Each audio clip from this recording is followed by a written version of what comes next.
बिस्मिल्लाहिर्रहमानिर्रहीम अस्सलामु अलैकुम। सेंटर पॉइंट सरा ज़यम मोहम्मद फ़हीम नन शपगम सितंबर दे और शपगम सितंबर ज़मुंगा योम दिफावी और पदक औरज़ बांधे ज़मुंगा दिफा ता नन यो नवे चैलेंज मखे तरागे नन सहर दा खबर मखे तरागे चे अफगानिस्तान सरा तड़ले ज़मुंगा सीमा चतराल डिस्ट्रिक्ट के तरहगरो हमला करे दा और आगाज़े के ब्या ज़मुंगा चे कम पाक फौज जवानान दी अगुई लाड़ लल पूरा ऑपरेशन शवे दे आखिरी वक्त पूरे आगा इतलात से क्लियर नो खुद आगे न पस उस रो मालूमात मखे तरा रवान दी और विली की दाई कमा हमला वा अलता मकामी आबादे बांधे आगा दे वाक़े पस पाकड़े शवेदा और ज़्यादा तरहगर आवी हम वापस तली दी चतराल के शिवी से दी और अलता उस सूरत हाल से दे पदे बखबर को दे वाक़े मुंगल टेलीफोन दलारे V news senior correspondent Khyber Pakhtunkhwa मशर सराजुद्दीन साहब मौजूद दे। सराज साहब बहुत शुक्रिया।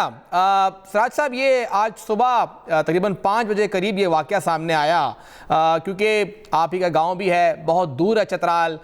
जो निज़ाम है मवासलात का वो भी इतना वाज़े नहीं है, काफ़ी देर से मालूमात सामने आई। क्या इत्तलात थी आपके पास, सारा दिन आज हुआ क्या और अब क्या सूरत हाल है? फ़हीम साहब बहुत शुक्रिया। एक योम दिफा के मौके पर ही अफसोसनाक वाक़या पेश है, लेकिन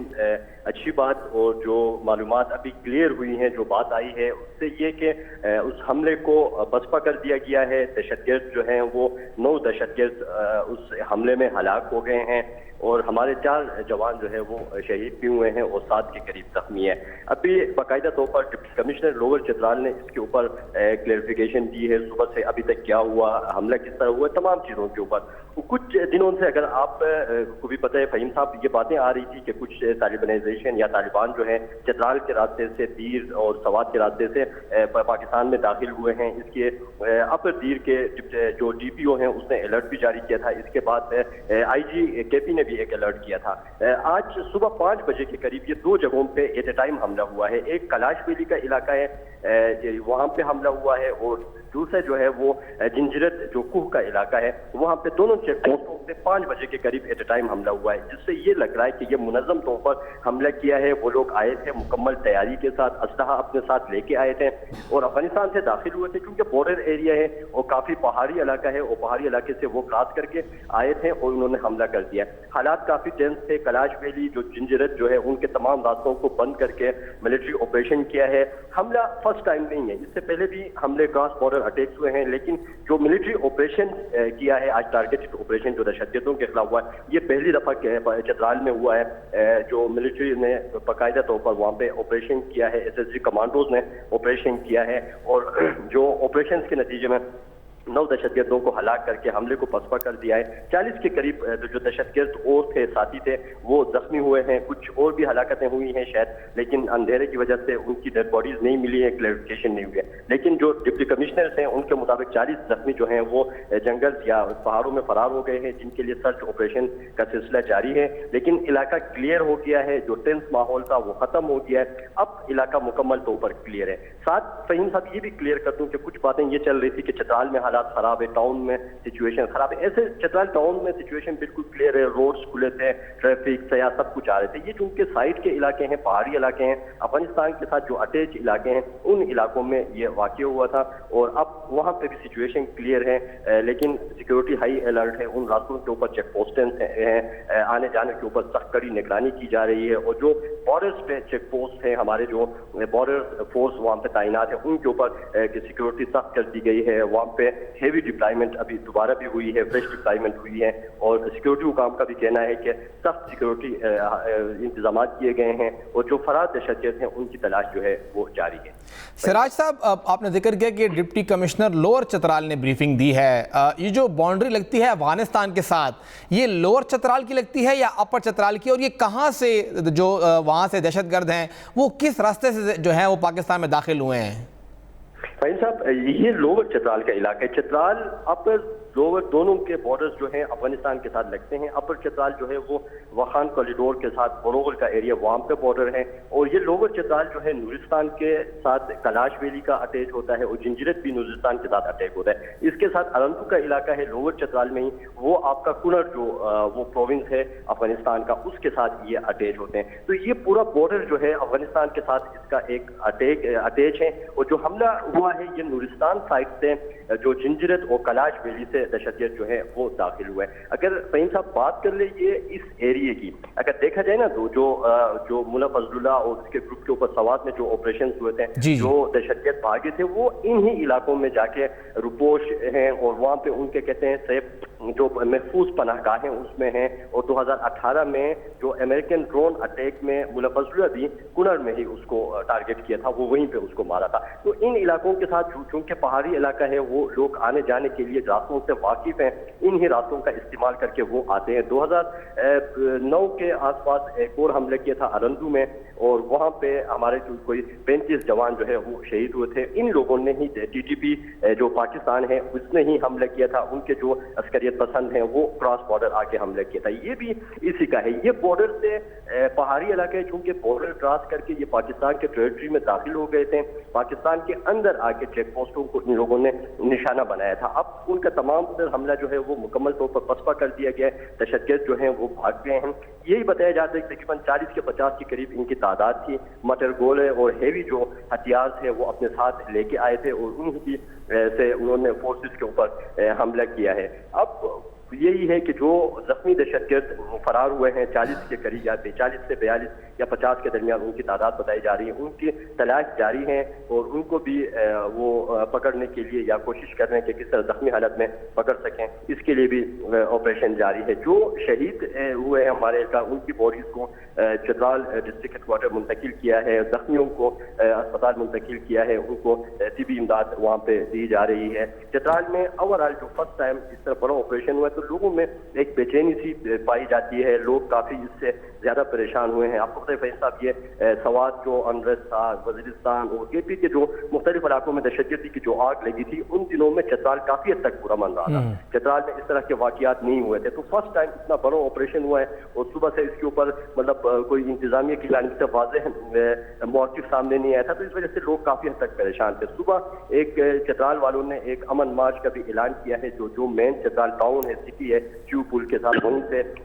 ایک امن ریلی نکالیں گے. لوگ اس میں شرکت کی اپیل کر رہے ہیں اور یہ مطالبہ کریں گے کہ وہ امن چاہتے ہیں, طالبانائزیشن کو وہ مسترد کرتے ہیں, اور اس طالبانائزیشن کے خلاف, دہشت گردی کے خلاف وہ لوگ نکل رہے ہیں اور احتجاج کر رہے ہیں. ابھی بھی جو لوگ ہیں جو امن کے لیے کام کرتے ہیں, امن چاہتے ہیں, وہ لوگ کافی زیادہ اس سے بے چین ہیں. اور چترال میں لوگوں کا یہی کہنا ہے کہ چونکہ ان کے ساتھ لوکل سپورٹ نہیں ہونا چاہیے, وہ حکومت سے اور جو سیکورٹی ادارے ہیں ان سے بھی اپیل کر رہے ہیں کہ جو لوکل سپورٹ ان کو یہاں سے اگر پاسبل ہے یا لوگ کر رہے ہیں ان کو ریک آؤٹ کرنا چاہیے, ان کو ان ماسک کرنا چاہیے, ان کے خلاف کارروائی ہونی چاہیے. کیونکہ دہشتگرد جو آتے ہیں وہ لوکل سپورٹ کے بغیر یہاں پہ ان کا رہنا, ان کا یہاں پہ اسٹیبل ہونا, یہاں پہ کچھ اپنے لیے محفوظ پناہ گاہ ڈھونڈنا, یہ کافی مشکل ہوتا ہے. تو اس کے اوپر بھی لوگ اپیل کر رہے ہیں کہ اس کے اوپر بھی کام ہونی چاہیے, اور جو لوگوں کو سپورٹ کر رہے ہیں ان کو بھی نکالنا چاہیے. فی الحال دہشتگردوں کے حوالے سے کوئی مطلب وہ نہیں ہے کہ وہ کراس کر کے واپس چلے گئے ہیں یا پہاڑوں میں چھپے ہوئے ہیں. اس کے اوپر سرچ آپریشن جو ہے وہ جاری ہے. اچھا سراج صاحب, یہاں پہ تھوڑا بتائیے گا کہ فورسز کون کون سی موجود ہیں؟ چترال اسکاؤٹ تو یہاں پہ ہے ہی, لیکن یہ بارڈر کیا اسکاؤٹس کے پاس ہی ہے, یا یہاں پر فرنٹیئر کور یا آرمی کے جوان بھی موجود ہیں, یا یہ بعد میں آپریشن کے لیے آئے ہیں وہاں پر؟ دیکھیں, چترال میں جو مین بارڈر فورس ہے وہ چترال اسکاؤٹ ہی ہے. تمام چیزوں کو چترال اسکاؤٹ ہی کنٹرول کرتی ہے. بارڈر مینجمنٹ تمام جو ہیں وہ چترال اسکاؤٹ کے ساتھ ہی ہے. لیکن کچھ عرصہ پہلے تک چونکہ حالات کافی گمبھیر تھے, اور آپ کو پتہ ہے کہ وہ باہر لگانے کا کام بھی جاری تھا ان علاقوں میں پاک افغان بارڈرز پہ, تو اس وقت آرمی یہاں پہ ڈپلائی تھی. آرمی نے بھی فینسنگ کا کام یہاں پہ کیا تھا. لیکن اس وقت جو موجودہ صورتحال میں چترال اسکاؤٹ فرنٹ لائن پہ ہیں, اور جو جوان شہید ہوئے ہیں وہ بھی تمام چترال اسکاؤٹس کے ہی ہیں, یعنی فرنٹیئر کور کے ہیں. اور آرمی کی فریش ڈپلائمنٹ ہوئی ہے. آرمی SSB کے کمانڈوز پہنچے ہیں, ٹارگیٹڈ آپریشن کیا ہے. جو دہشتگرد داخل ہوئے تھے ان کو لوکیٹ کر کے ان کو نشانہ بنایا گیا ہے تاکہ اور مقامی آبادی یا اور لوگوں کو نقصان نہ ہو جائے. پر ایک کافی محتاط انداز سے یہ آپریشن کیا گیا ہے اور ان کو ٹارگیٹ کر کے آپریشن کیا گیا ہے. اس وقت جو ہے آرمی بھی وہاں پہ پہنچی ہوئی ہے. آرمی فرنٹ لائن پہ ہے, اور اس کے ساتھ چترال اسکاؤٹ اور QRF پولیس جو ہے وہ جو ہمارے جو سینسٹیو ایریاز ہیں جو آبادی والے ایریا وہاں پہ ڈپلائی ہے اور آپریشن ان لوگوں نے کیا ہے. ابھی بھی آرمی جو ہے وہ کافی حد تک ڈپلائی ہو گئی ہے ان بارڈرز ایریاز میں اور ان تمام چیزوں کی نگرانی کے لیے, لیکن فرنٹ لائن پہ جو مین ذمہ داری ہے وہ چترال اسکاؤٹ کی ہے, یعنی فرنٹیئر کور کے پاس کی ہے. اور یہ جو آپ بتا رہے ہیں کہ جو اپر دیر ہے وہاں سے بھی الرٹ جاری ہوا تھا, تو کیا چترال کو بھی ایسا کوئی الرٹ تھا, وہاں سے بھی ڈپٹی کمشنر کو یا جو سیکیورٹی فورسز ہیں ان کو اندازہ تھا کہ وہاں سے جو سرحد پار ہے وہاں سے حملہ ہو سکتا ہے؟ اور تھوڑا یہ پورا ملاکن ڈویژن جو ہے بتائیے گا کہاں کہاں سے یہ ٹچ کرتا ہے افغانستان کو؟ صرف یہ 3 اضلاع ہی ہیں, اپر دیر, اپر چترال اور لوور چترال, یا باقی اضلاع بھی وہاں پر ایسے ہیں جو سینسیٹیو ہیں؟ فہیم صاحب دیکھیں, ہمارے جو ملاکن ڈویژن کے بیشتر اضلاع جو ہیں وہ ڈائریکٹ یا انڈائریکٹ جو ہے کسی نہ کسی طرح افغانستان کے ساتھ اٹیچ ہیں. یہاں سے ہمارا ملاکن ڈویژن کا جو سب سے پہلا جو اٹیچ ہوتا ہے وہ باجوڑ ہے, جو قبائلی ڈسٹرکٹ ہے وہ اٹیچ ہے. اس کے بعد آپ اپر دیر اس کے ساتھ کلیئر اٹیچ ہے, اور اس کے اپر دیر کے تھرو جو ہے سوات بھی اس کے ساتھ ملاکن کے ساتھ ٹچ ہے افغانستان کے ساتھ. اس کے ساتھ لوور چترال, اپر چترال جو ہے مکمل اس کی ایک باؤنڈری ہے افغانستان کے ساتھ, کافی بڑا ایریا جو ہے وہ چترال کے ساتھ اٹیچ ہے. سینسیٹیو کے حساب سے دیکھیں تو چترال جو ارندو بارڈر ہمارا جو ٹچ ہے وہاں پہ بارڈر کراسنگ بھی ہے ارندو کے مقام پر, وہ بالکل پلین ایریا ہے, درمیان میں دریائے کابل جس کو ہم کہتے ہیں یہ دریا ہے, اور ایک سائڈ پہ چترال کی آبادی ہے, ایک سائڈ پہ افغانستان جو وہ بالکل پلین ایریا ہے. اس ایریا میں چونکہ کڑر پروونس ہے تو وہاں پہ طالبان کی جو ٹی ٹی پی کے جو عسکریت پسند ہے ان کے جو محفوظ پناہ گاہیں وہیں پہ ہیں, اور ان کا بڑا بتایا جاتا ہے کہ ان کا بڑا اسٹرانگ ہولڈ وہیں پہ ہے. تو وہ ایریا جو ہے ارندو بہت زیادہ سینسیٹیو ہے, وہاں پہ ایف سی جو فرنٹیئر کور ہے چترال اسکاؤٹ وہ ڈپلائی ہے, اور اس کے ساتھ جو ایف سی جو ہے کانسٹیبلری ہے وہ بھی ہے, اور پولیس کے چیک پوسٹیں بھی وہاں پہ ہے. وہاں پہ سیکورٹی ہر وقت ہائی الرٹ ہے, اور اس کے ساتھ یہ اردن کا علاقہ ہے لوور چترال میں ہی, اور جو جنجیرت یہ علاقہ ہے, اور آگے جا کے کلاش ویلی کا نورستان کا علاقہ ہے, تو یہاں پہ بھی سیکورٹی سخت ہوتی ہے. اور اس کے ساتھ صاحب یہ کچھ ٹائم پہلے اپر چترال میں جو وخان کوریڈور کے پاس برول کا ایریا, وہاں پہ بھی طالبان کے ساتھ ان کا ایشو آیا تھا, وہاں پہ جو لوکل طالبان نے بارڈرز کے اوپر ایک ایشو کو اٹھایا تھا. تو یہ تمام علاقے جو ہیں اس وجہ سے سینسیٹیو ہے, لیکن دہشت گردی کے حساب سے جو دیکھا جائے نا وہ ارندو کا علاقہ بہت سینسیٹیو ہے, اردن کا جنجیرت اور یہ کلاش ویلی ہے یہ بہت زیادہ سینسیٹیو ہے, کیونکہ یہ ان علاقوں کے ساتھ ٹچ ہیں جہاں پہ تحریک طالبان پاکستان کے عسکریت پسند موجود ہیں, ان کے وہاں پہ محفوظ پناہ گاہیں ہیں, اور وہاں سے وہ آپریٹ کرتے ہیں. نہ صرف آپریٹ کرتے ہیں بلکہ ان کی جو قیادت ہے وہ وہیں پہ رپوش ہے, وہیں پہ موجود ہے. یہ جو آپ بتا رہے ہیں سراج صاحب, آپ نے کہا کہ جو علاقے ہیں, جن علاقوں کا آپ نام لے رہے ہیں, یہ دنیا میں لوگ آتے ہیں یہاں پر ٹورزم کے لیے. کیلاش ہو گیا, بمبوریت کی ویلی ہو گئی, یہاں پہ وہ آتے ہیں لوگ. تو ایک تو بتائیے گا کہ وہاں پہ کوئی سیاح وغیرہ موجود تھے یا نہیں, ان کی کیا اپڈیٹس ہیں؟ اور دوسرا جو لوکل آبادی ہے اس پورے عمل کے اندر کیا وہ سیف ہے؟ فہیم صاحب جو کارروائیاں ہوئی ہیں یہ آبادی سے کافی دور جگہوں پہ ایک کارروائی ہے, کیونکہ پہاڑی علاقہ ہے, ان کو چیک پوسٹوں کے ساتھ اٹیک کر کے وہ آبادی کی طرف آنا چاہ رہے تھے, لیکن ان کو وہیں پہ روکا گیا ہے, وہیں پہ ان کو بدپا کر دیا گیا. تو اسی وجہ سے وہ آبادی میں داخل ہونے یا کسی طرح آبادی کو نقصان پہنچانے میں کامیاب نہیں ہوئے. ان کا بدپا جو اٹیک تھا وہ وہیں پہ ناکام ہو گیا. ساتھ میں یہ جو سیاحوں کی بات ہے, سیاحوں کے حوالے سے 2-3 دن پہلے جو آر پی او ہمارے ملاکن تھے نئے جو تعینات ہوئے, وہ اسی ایشو کے اوپر, الرٹ ایشو ہونے کے اوپر بذات خود گئے بھی تھے, ان تمام علاقوں کا انہیں وزٹ بھی کیا تھا. میری جو اطلاعات مجھے ملی تھی 1 دن پہلے یا رات کو کسی طرح ان کو اس طرح الرٹ کی وجہ سے, کچھ خدشات کی وجہ سے جو اطلاعات تھی, اس کی بنا پر تمام سیاحوں کو وہیں سے جو موجود تھے کلاش ویلی سے ان کو شفٹ کیا گیا تھا. جو آج پورا دن یا کل رات سے سیاح جو ہے وہ کلاش ویلی میں نہیں تھے, اور وہ سیفلی جو ہے وہ تمام لوگ چترال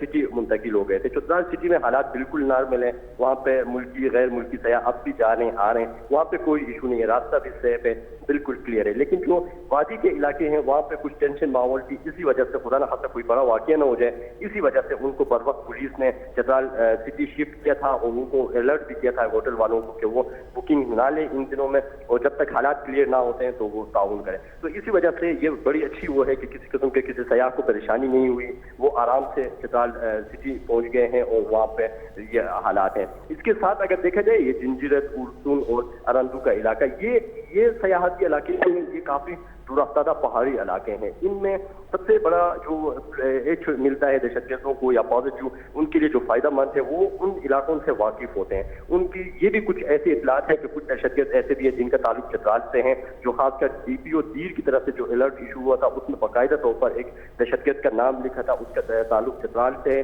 اور وہ لوکل کمانڈر بھی ہے ٹی ٹی پی کے افغانستان میں. تو وہ اس حملے کو لیڈ کر رہے تھے اور وہ ان کو لے کر آنے والے تھے. تو یہ اس میں کچھ ایسے بھی ہیں کیونکہ وہ اگر چترال کے مقامی باشندے ہیں تو وہ پہاڑوں سے اور ان علاقوں سے بالکل واقف ہے. دوسری فہیم صاحب ان کی رشتہ داریاں ہیں, مثلا جو ارسون, یہ جنجیرت اور ارانزو اور یہ علاقے ہیں نورستان, یہ شیخان وادی, یہ جو کلاج میں, ان کے بالکل بارڈر کے ایریے کے لوگ ہیں. ان کے آپس میں رشتہ داریاں ہیں افغانستان سائڈ پہ اور ان کی اس سائڈ پہ رشتہ داریاں ہیں. تو اس وجہ سے آنا جانا لگا رہتا ہے. تو اسی وجہ سے اس کا فائدہ دہشت گرد بھی اٹھا لیتے ہیں. تو ان کے بھی کسی نہ کسی قسم کے یہاں پہ تعلق, رشتہ داری یا اس طرح کی چیز نکل آتی ہے تو وہ اس چیز کو یوز کرتے ہیں یا اس رشتہ داری کی آڑ میں اپنے کچھ اس کی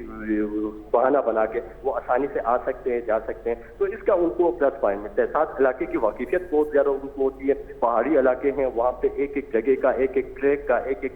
راستے کا ان کو پتہ ہوتا ہے, چھپنے کے راستے کا, تمام چیزوں کا ان کو فائدہ پتہ چلتا ہے. تو اسی بات کے اوپر وہ فائدہ اٹھاتے ہیں اور اسی کے اوپر وہ گاٹ لگا کر حملہ کرتے ہیں. لیکن بڑی اچھی بات یہ ہے, بڑی اچھی کامیابی یہ ہے کہ آج کا جو حملہ تھا وہ پسپا ہو گیا ہے اور کسی طرح بھی وہ جو دہشت گرد جو تھے وہ آبادی میں داخل نہیں ہو سکے ہیں. پریشانی, پیگنک اور جو ایک انریسٹ پھیلانے کی کوشش کر رہے تھے وہ انہیں ناکامی ہوئی ہے. فورسز اور ڈپٹی جو انتظامیہ ہے اس کا یہ موقف ہے کہ جو فرار دہشت گرد ہیں ان کو بھی گرفتار کیا جائے گا. ان کے لیے کوششیں جاری ہیں اور بارڈرز پہ حالات کو اب مزید سخت کیا گیا ہے. جو فینسنگ ہوئی تھی یا جسے کاٹا گیا تھا یا کچھ جگہ خالی ہیں ان کے اوپر بھی اب بند کرنے کے لیے انتظامات کیے جائیں گے. بہت بہت شکریہ سراج الدین صاحب, سینئر کرسپونڈنٹ وی نیوز خیبر پختونخوا. اوسنګ ذکر وکړه چې دغه اپریشن کې تر اوسه پورې چې کوم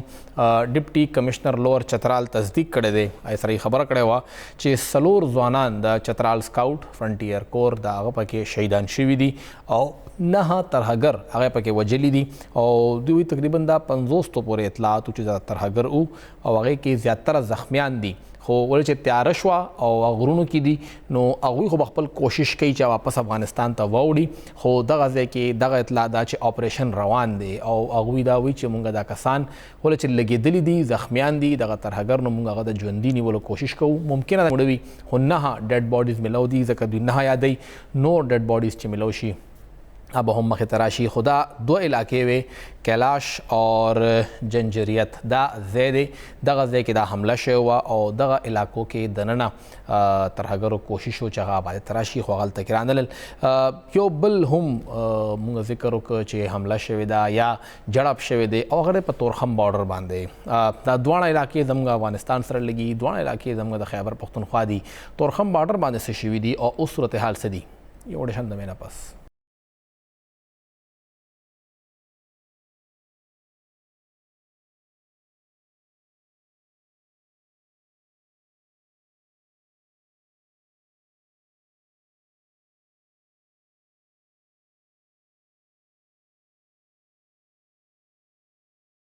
تاسو ته پروګرام کې یو ځل بیا هرکلی وایو. یوم دفاع ده او زموږ دفاع نن بیا ټیسټ شوه. یو ځای کې خو مونږ بریالي شو, بل ځای کې هم مونږ خپله دفاع ښه طریقې سره وکړه. خو دا ولې دا خبره مخې ته راغله؟ دا تورخم بارډر باندې دا کم ځای دی چې هلته کنسټرکشن کې مسله راځي او بیا دواړه خپلو کې خبرې مو کړي, د دواړه سایډ فورسز کینی خبره وکړي خو حتمي څه فیصله ونه شي او بیا خبره دې حد ته راشي چې ټول تورخم بارډر خواوشا بازارونه هم بندېږي او آمد و رفت هم بندېږي او ډېر زیات فایرنګ کېده چې کله دا خبر مخې ته راغی. ولی خان شینواری صاحب سینئر صحافي او د مشرق نیوز سینئر کارسپونډنټ هغوی ولته کې موجود دي, د تورخم نه مونږ خبرئ. ولی خان صاحب ډېره شکریه. ولی خان صاحب لږ هم خبر کې یو خو دا نن واقعه څه شوې ده هم خبر کې او بل د دې بیکګراؤنډ څه دی؟ آیا دا چې کم کنسټرکشن کیږي, چوکي جوړیږي, دې کې څه مسله ده یا څه بله وجه ده او دا صرف بانه کیږي؟ ډیره مننه فهیم صاحب. بالکل د تورخم پولې سره نږدې سرحدي سیمه باندې د افغان فورسز لخوا سکیورټي چیک پوسټ منځ روانو او دغه چیک پوسټ د پاکستانی سکیورټي چیک پوسټ را بالکل مخامخ او بارډر چارواکي وای چې کوم د دوی مخکې د افغان حکومت سره خبرې اترې شوې او باقاعده مخکې معاهده شوې و چې کوم د پاکستانی سکیورټي چیک پوسټ را بالکل مخامخ با د چیک پوسټ نشي جوړولای نو د دې باوجود هغه په دغه چیک پوسټ باندې کار روان کړو نو په دې دوران کې د افغان د فورسز لخوا فایرینګ وشو او هغه نه بعد کوم د پاکستانی سکیورټي فورسز په دفاع کې چې کوم دی فایرینګ وکړه او د دې نه بعد کوم دی کشیدګي زیاته شو او تورخم پوله په هر قسم چې کوم دی امدورفت لپاره بند کړی شو او باقاعده د افغان سایډ نه د پاکستان سایډ باندې چې کوم دی دوا ماټر ګولې هم راغلي چې په تورخم پولی سره نږدې پاکستان سایډ باندې هغه باندې ته جاني نقصان اونو شو خو دوا چې کوم ټرکونه هغه شیشه باقاعده ماته شوې او غیته زیان ورسېده نو تورخم پولی بندش لوجه د بارډر دواړو اړخونو د کوم دی سلګونو په تعداد کې ګاډي ولاړ دي او مسافر هم چې کوم دي هغه رئیسار دي او باقاعده توګه باندې حالات دې طرف ته راغله چې د دواړو د فورسز ترمنځ چې کوم دي تقریبا چې نیمه غنټه پورې شدید فایرینګ تبادله روانه و او اوس هم چې کوم دی تورخم پوله باندې کشیدګي برقرار ده مزما په خپل باندې تورخم پوله باندې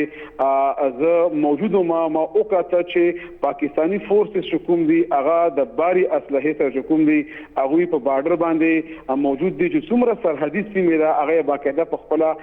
کنټرول کې اخیشته ده او باقاعده د بارډر سره نږدې چې کوم دی فورسز او د پاک فوج وانه لخوا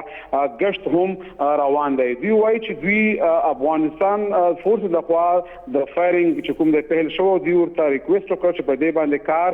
بند کړي ځکه چې دوی سره مخامخ پاکستاني سکیورټي چیک پوسټ دی خو هغه هیڅ قسم د پاکستان درخواست ونه منل او هغه کار اندغه سي جاری ساتل او فایرینګ هم چې کوم د پاکستانی فورسز باندې شروع کړ نو د دې وجنه پاکستانی فورسز په دفاع کې چې کوم دی هغه فایرینګ وکړ نو فهیم بارډر چې کوم صورتحال دی بارډر په مکمله توګه باندې بند دی کسٹم کلیرنس عمل چې کوم دی عام موټر شو دی او باقاعده توګه باندې چې کوم پاکستانی بارډر چارواکي دي هغه له خوا چې بارډر سره څومره نږدې ټرکونه دي او ترانسپورټرانو ته دا هدایت ورکړی چې تاسو کوم دا گاډي دي دا لږ محفوظ مقامات طرف ته چې کوم دی هغه منتقل کړي بل چې بارډر باندې کوم خلک پراتی دي په پاکستان سره طرف ته هغه ته باچا مینا سیمه وایي چې هغه ته تقریبا 500 پورې با آبادی به موجود وي نو هغه هم د خدشاتو پیش نظر چې کوم دی لنډی کوتل کې چې کوم هغه رشتہ داران دي خپل خپلوان دي هغه ته منتقل کېده چې کوم دی هغه باقاعده توګه باندې شروع کړی دی نو دغه صورتحال دی چې با اړخونو ته چې کوم دی سکیورټي های الرټ تا او وسه پورې چې په مذاکراتو په اړه باندې موږ خبرې اترې وکړې بارډر چارواکو سره نو وسه پورې د بارډر کولاوېدو په حق باندې هیڅ قسم مذاکرات آغاز نه دی شوی او کشیدګي همغه سي برقرار ده او چې کوم دغه فایرینګ شوی دی اطلاعات شته چې کې زخمیان یا مړو تعداد هغه سایډ ته او د خواته شوی خو نه دي عام خلک یا فورسز محمد فهیم صاحب چې کوم اطلاعات مخه ته مونږ ته تراغلي دي نو په هغه کې د افغان فورسز د فایرینګ له یو چې کوم د اف سي ځوان ویل کېږي چې هغه پکې زخمی شوی دی او هغه طرف ته هم چې کوم دی داسې دوه کسانو چې کوم دی د زخمیانو اطلاع مخه تراغلي ده خو هغه عام کسان او خود لکې پاکستانی فورسز خو بالکل دا تصدیق نه کوي هغه وایي چې مونږ چې کوم فایرینګ کړی مونږ په دفاع کې فایرینګ کړی خو هغه د هر اطرافونو چې کوم دی فایرینګ کول او د کوم عام مقامی سرچینی هغه دا وایي چې دوکه افغان وګړي چې کوم دی هغه زخمیان شوي دي او د افغان فورس چې کوم دی د فایرینګ لخوا یو چې کوم پاکستانی سکیورټي اهلکار دی هغه شدید زخمی شوی دی دا فرنټیر کانسټیبلری یا فرنټیر کور دا چې کوم نه فرنټیر کور چې بارډر سره چې کوم هغه دی هغه په فرنټیر کور چې کوم ځوانان اپراتلی جی خاطر ته وای چې کوم دی خوا دا ټریډ روانو ترانزیت حواله سره نو هغه غټ گاډي دی التر رسیدلی وی اچانک دومره فایرینګ کېدل التر بازار سره صورتحال دی کم چې بارډر باندې ناس خلق تی عمله دا اچر تلال ټول بالکل محمد فهیم صاحب چې کله هم د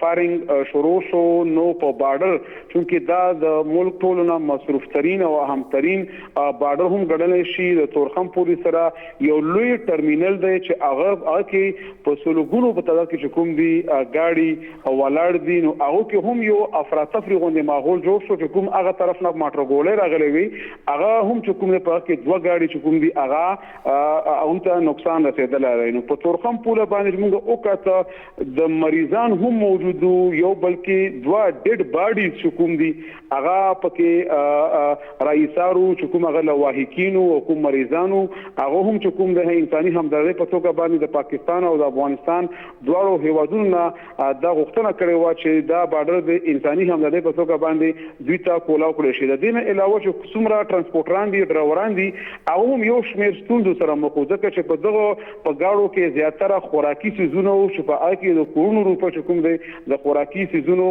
د خرابېدو اندېښنه هم وه نو هغوی هم دا وویل چې دا یو اچانک دغه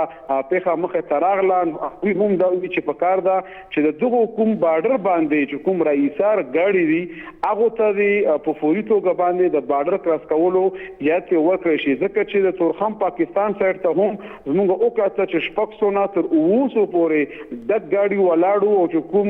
افغانستان سایډ نه راځي نو تورخم پورې هغه اړخ ته هم د شپږ سوه تر اووه سوه پورې کوم دي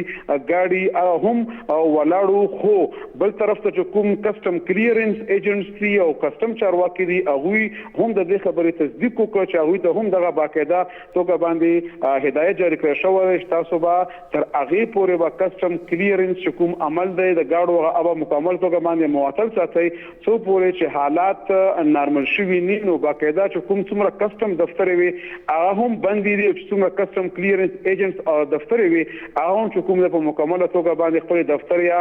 بندي کړی دي نو تر دې دمه چې کوم دی د کلیرنس عمل هم معطل دی د دې وجه نه تجارتي چې څومره هلې ځلې دي هغه هم په ټپه باندې ولاړ دي ورسره په زرګونو په تعداد کې چې کوم دي مسافر هغه هم رئیسار دي زیاتره پاکستاني مونږه داسې سټوډنټان ولیدل چې په هغه افغانستان په مختلفو یونیورسټیو کې هغه هم رئیسارو هغه وی چې دوی غواړي چې افغانستان ته لاړ شي او خپل یونیورسټیو طرف ته لاړ شي خو د دې سره چې کوم افغان وګړي او په پاکستان کې هغه رئیسار شوي نو هغه هم چې کوم دی رئیسارو او بل زیاتره چې کوم پاکستاني کسان د تورخم د لارې افغانستان نه پاکستان طرف ته راوخته نو هغه هم په ګڼ شمېر کې د تورخم پولې افغان سایډ سره چې کوم دی هغه رئیسار دي هغوی هم دا غوښتنه کوله چې باید دغه کومه تنازعه د چک پوسټ په کار ده چې دا د خبرو اترو د ټیبل ټاک د لارې دی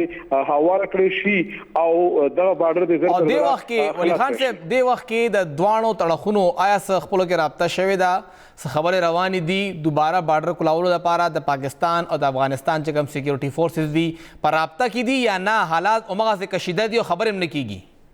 فهیم صاحب بالکل لږ شیبه وړاندې زه په خپله په تورخم پوله په 0 پوینټ باندې بالکل موجود وم بارډر چې کوم چارواکي دي هغوی سره زما خپله باندې خبرې اترې وشوې هغوی وی چې د تورخم د کولاوېدو په لړ کې اوسه پورې هیڅ قسم د دواړو ملکونو د چارواکو ترمنځ نه رابطه شوې ده او نه د مذاکراتو څه پیشکش شوی دی دوی دا هم وویله چې اوس په هیڅ کې د مذاکرات شوي او نه په دې لړ کې خبرې اترې شوي دي خو باقاعده دوی دا ویله پاکستاني چې کوم چارواکي وو چې دوی باقاعده اسلام آباد سره په رابطه کې دي او چې کله هم چې اسلام آباد نه دوی ته کوم قسم هدایت ملاوږي نو په هغه هدایت باندې به دوی په مکمله توګه باندې به عمل کوي خو تر دې دمه د دواړو د ملکونو د چارواکو ترمنځ د بارډر کولاوېدو په لړ کې لیادتا او تاریخوالي د کمیدو په لړ کې نه د ټلیفون د لارې خبرې اترې شوې دي او نه بازار په تو باندې په تورخم پوله باندې څه مذاکرات مخې ته راغلي دي. د دې وجې نه کشیدګي اوس هم په بارډر باندې چې کوم د هغه برقرار ده. بارډر دواړو اړخونو ته هغه طرف ته افغان فورسز کومې پوسټونه دي هغوی باندې چې کوم دي هغوی مرچزن دي او دغه طرف ته څومره پاکستاني سرحدات دي او سکیورټي چیک پوینټس دي باقاعده په هغه باندې فورسز چې کومه نفري ده هغه بړاو شوې ده او هغه های الرټ ده. نو ځایي ولس کې هم تاو کوم خوف او هراس ته هغه په نظر باندې راځي او د هر مکتبه فکر خلک هم دغه یو غوښتنه کوي د دوړو هیوادونو نه چې باید دغه مسله د خبرو اترو د لارې دی هواره کړی شي. ډېره مهرباني ولی خان شینواري صاحب سینئر صحافي د مشرق ټي وي کارسپونډنټ څنګه خبره وکړه چې دې وخت کې بارډر بند دی او دواړو اړخونو ته ولې چې پاکستان به هم د خپل دفاع پوره حق محفوظ لري هغوی هم هلته کې خپله چې کوم پوزیشن دي هغه سنبالې کړي دي او پوره هغوی اکوپډ دي. هغوی سره هر قسمه اسلحه موجوده ده چې کله هم که اخوانه څوک ایډونچر کولو کوشش کوي چې هغه ته بیا هغه ځای وښیي چې ستا ځای کم ځای پورې دی او خپل حدود کې اوسه. پاکستان څنګه ذکر مو کړو مونږ پلانې ډز نه دی کړی کله هم پلانې ډز نه کوو خو چې پلانې ډز څوک کوي هغه ته جواب به خامخا مونږ ورکوو او دا زموږ حق دی چې د خپله سیمه محفوظ کولو دپاره که اخوانه ډز راځي نو بیا به دې خوا نه هم ډز ورځي. که ګل خبره کوي نو ګل به درځي او که ډز کوي بیا به ډز درځي. زموږ خبره واضحه ده خو بهرحال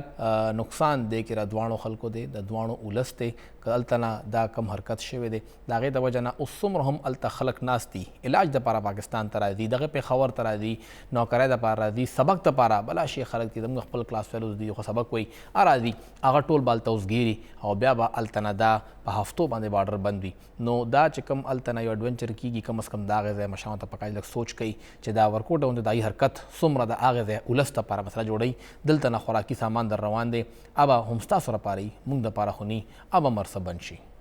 جوړه شنده ماخلو.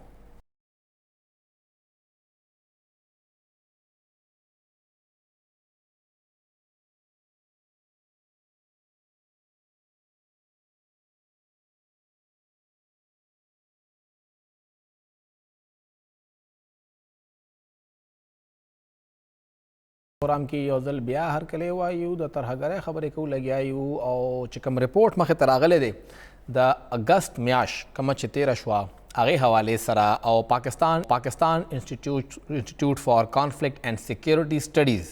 د هغوی دا رپورټ مخې ته راغلی دی او هغوی هم دغه رپورټ مختلف اخبارات نه ټي وي چینل نه یو ځای کوي. هغه دا وایي چې روان کال دې کال کې اګست په میاشت کې چې کومې حملې شوي دي تقریبا 199 ټوټل حملې شوي دي. دا حملې د تیر لسو کالو کې ټولو نه زیاتې حملې دي. کال 2014 کې دقسې د یو نه تقریبا 100 پورې حملې شوې وې اګست په میاشت کې ګینې هغې نه پس کله هم په یو میاشت کې دومره ډېر د ترهګرۍ حملې نه دي شوې. دغه یو میاشت کې دننه کمې حملې شوي دي 99 دغه کې دننه 112 خلک په هغې کې مړه شوي دي او 78 په دې کې زخمیان دي. دې کې خودکش حملې هم شامل دي دې کې ټارګټ کلینګ هم شامل دی دې کې پلانټډ بلاسټ هم شامل دی دا هر څه په دې کې شامل دي. او چې کوم کال د روان کال د وخت زموږ دی کال 2023 دې کې که موږ جنورۍ نه اګست پورې حساب وکړو نو دغه رپورټ مطابق 22 خودکش حملې په د یو کال کې شوي دي او هغې کې 229 خلک په حق رسېدلي دي او 499 خلک په دې کې زخمیان شوي دي. درېکم 1500 په دې کې زخمیان دي او درېکم 210 کسان دې کې په حق رسېدلي دي. دا په دې اتو میاشتو کې تقریبا روزانه یو کس په دې کې اوسطن په حق رسېدلی دی او روزانه 2 کسان په دې کې زخمیان شوي دي. دا هغه واقعات دي چې دې کې دننه خلک متاثره شوي هم دي. داسې بلا شی شته چې هغه هلته کې ډیفیوز شي یا ترهګر راشي او بیا خپل ټارګټ ته ونه رسي هغه هلته کې وجلی شي. نو دې کې دا هر څه شامل دي خو مونږ کتلي دي چې حالات په اګست کې څه ډېر زیات کنټرول نه و او ترهګرو لخوا د هغوی سټریټجي هم بدله شوه چې هغوی غټ اټیک نه کوي هغوی ټارګټډ اټیک کوي په یو نیم ځای کې او هغه حمله بیا هلته کې نقصان جوړوي. دغه مخکې اوس زموږ سیکیورټي فورسز هم لګیا دي دې کې باسې حملې هم شته چې هغه حمله نه ده هغه واقعات دي او هلته کې سیکیورټي فورسز چې کله او نو د هغوی لخوا بیا هلته کې یو ریاکشن راځي او هلته کې هم جړب کېږي. نو بلا شی په دې کې ترهګر هم وجلې شوي دي. یو ړشن د ماخلو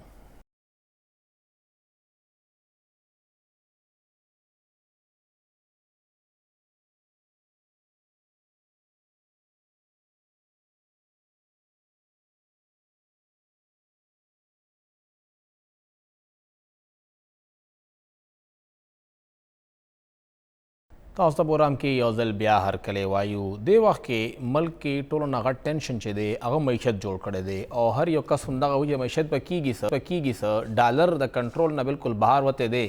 او نه څوک کنټرول کې راوستی شي او نه کنټرول کې راځي خو دغه 13 ورځو کې دننه اچانک د ډالر قیمت کمیدل شروع شو کم سپیډ سره ډالر برتلو هغه سپیډ سره خو لاندې رانغی خو موږ وکتل چې په یو ورځ باندې د ډالر قیمت کې 9 روپۍ کمې وشو او نن هم تقریبا سره پاسه یو نیمه په کم 2 روپۍ ډالر نور هم کمزور شو او ډالر کمزوري کیږي لګیا دی رو او ویلي کیږي چې دا به را روان څلور نه 15 کې دننه نور هم کمزوري کیږي ولې چې څومره هم ایکسچینج کمپنیانې دي د هغې خلاف د وخت کې کاروایي شروع شوې ده خو آیا دغه کاروایي سره به ډالر کنټرول شي یا دا صرف وقتی دی په دې خبره کوو د وخت کې موږ سره ہمارے معاشیات اور پشاور یونیورسٹی کے دا اکنامکس ڈپارٹمنٹ چیئرمین ڈاکٹر ذلاقت صاحب موجود سے ڈاکٹر صاحب ډېر شکریہ ذلاقت صاحب دا کاروایان موږ ګورو ډالر چې کله خیږي 40-45 روپۍ وخیږي او بیا هغې نه پس 8-9 روپۍ راکم شي نو دا مستقل کاروایان ولې نه کیږي ډالر کنټرول کیږي ولې نه؟ السلام علیکم فهیم خان ډېره مهرباني دا ټول چې کوم دي نو وقتي دغه وي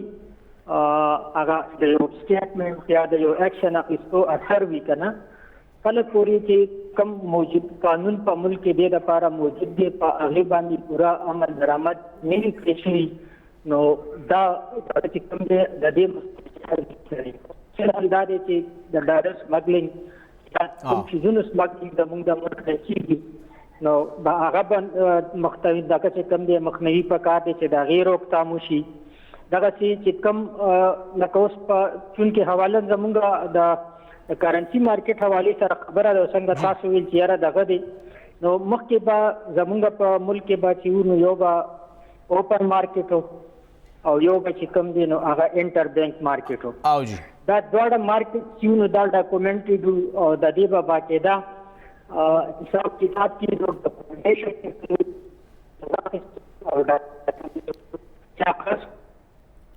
او ستاسو سر لګ आवाज خراب راځي لګ دوباره سمو رابطه کوو دا سیګنل کمزور دي غالبا چې موږ لګ پوي کې دا ډالر دا ټوله لوبه عجیبه شانته را ډالر بار ناراضي نه او موږ نه بهر زی نو موږ سکو آیا څه طریقه بل شتا څنګه لاقت صاحب مو چې موږ سره د وخت کې دوه مارکیټ یا انټر بانک یا اوپن مارکیټ خو دلته موږ سره یو بلیک مارکیټ هم جوړ دی چې ډالر اډو کنټرول کیږي نه او خبره عام ریټ کې 314 روپۍ چلیږي خو بلیک مارکیټ کې ډالر خطلی 340-335 تا دومره ګران شي ډالر چې بیا ملاویږي بار نه او یو خواته بیا کېږي چې نه کاروایان روانې دي او ډالر سره زموږ ټول معیشت تړلی شوی دی ډاکټر صاحب یو ځل بیا موږ سره ډاکټر صاحب یو ځل بیا موږ سره جی سر تاسو خبره کوله ډالر حوالې سره خبره دا کوله چې زمونږ ملک کې همیشه دپاره به چې مونږ کوم کتل نو هغه به دا و چې یاره دوه قسمه مارکیټس دي چې هغه اتورایزډ مارکیټس دي او هغه د هغې باقاعده ډاکومنټیشن کېږي چې یو ته موږ اوپن مارکیټ یو ته انټر بینک مارکیټ وایو په هغې کې به باقاعده دا حساب کتاب ساتلی کېږي چې یاره چا او ډالر واخیستو چا خرڅ کو څومره واخیستی شو څومره خرڅ کړی شو اوس چې کوم دی موږ سره دا دریم مارکیټ چې ورته ګرې مارکیټ یا اناتورایزډ مارکیټ چې هغه غیر کمپني مارکیټ وي هغه حوالې سره ډاکټر صاحب تاسو आवाज یو ځل بیا موږ سره خراب شو تاسو غالبا چې ته بند ځای کې ناست یې جی جی اوس کلیر دی سر اوس کلیر دی سر نو اوس پکې دا دریم مارکیټ چې موږ کوم ته ګرې مارکیټ وایو چې هغه اناتورایزډ مارکیټ وي غیر قانوني مارکیټ وي مخکې دا مارکیټ چې نو هغه همیشه د هونډا یا د حوالې په وجه باندې مشهور چې یاره خلکو به پیسې په هونډا یا په حواله راستولې هغه هم انلیګل ټرانسفر د پیسو او په بینکینګ چینلز یا لیګل چینلز باندې به نه راتلی اوس په دې درې مارکیټ کې دا اضافه هم شوې ده چې په هغې کې د ډالر یا د نور فارن ایکسچینج چې کوم دی کاروبار کېږي چې د هغې هېڅ قسم ریکارډ نه وي جی ٹھیک شو نو کله پورې چې دا دغه نه وي د دې خبرې روکتام نه وي کړی شوې څنګه چې اوس زمونږ په پېښور کې دوه غټې غیر قانوني کمپنیانې وې د ګرې مارکیټ کې د ډالر د خرڅېدو اخیستو حوالې سره او د آرمي چیف دی دغه نه پس د هغې باندې کریک ډاون وشو او د هغې په وجه باندې د مارکیټ کې دا ریټ چې کوم دی نو هغه د 330 نه 312 روپۍ رالو په دې 2-3 ورځو کې چې کوم دی تقریبا 20 روپۍ کمې په ډالر کې رالو ټیک شو دا چې د ډالر نه د شپ سپیکولیشن باندې کیږي څه چې موږ سټا بازی وایو چې یاره خلک دا سپیکولیټ کوي چې را روان وخت کې به ډالر څومره به کمیږي نو د هغې حوالې سره کیږي دی باندې هم پکار دا دی چې کابو دغه کړی شي. دویم د خلکو یو نفسیات چې کوم دی سایکي جوړه شوې ده په ملک کې چې بلا ډېر خلک مونږ وکتل چې هغه لګیا دي په داسې وخت کې ډالر اخلي او د ډالر کاروبار شروع شوی دی